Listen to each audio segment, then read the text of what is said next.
একটু এনে ধরেন তো দিই, এই যে এনে ধরেন তো দিই। হ্যাঁ দিছে, কেমন দিছে? আর একটু ভালো করে দেন তাহলে দিই। দেন না, দেন হালকা টাচ। আরে হালকা হালকা উপরে টাচ করে, লাইন পাইতেছে না লুজ দেখে। হ্যাঁ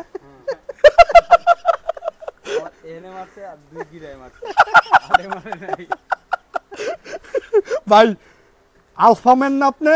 আলফাম্যান তো আসেন। বন বিড়ালটা আর শিয়ালটা একটু আসেন। কয়েকদিন আগে বলে অনেক টাকার মুরগি মেরে ফেলছে। এই যে দেখেন কি করে, এই যে দেখেন, এই যে টান দিয়ে এসে টানটা ছিঁড়ে ঢুকে যায়।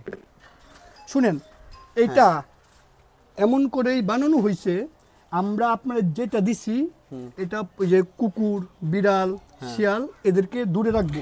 এটা একটা বন বিড়াল, খামারে কয়েকবার মুরগি মারছে, তারপরে খামারে এটাকে ফাঁদ দিয়ে ধরে ফেলছে। এটাকে এখন কি করা হবে আল্লাহই জানে। দয়া করে আপনারা এইসব প্রাণীকে মারবেন না। আপনারা এদেরকে খামারের থেকে দূরে রাখার জন্য প্রযুক্তি আছে, ব্যবহার করেন। ওরাও নিরাপদ থাকবে, আপনারও কোনো ক্ষতি হবে না, কিন্তু এদেরকে মারবেন না প্লিজ। তার থেকে বড় কথা, এটা কিন্তু একটা বেআইনি কাজ হবে যদি ওকে মেরে ফেলেন।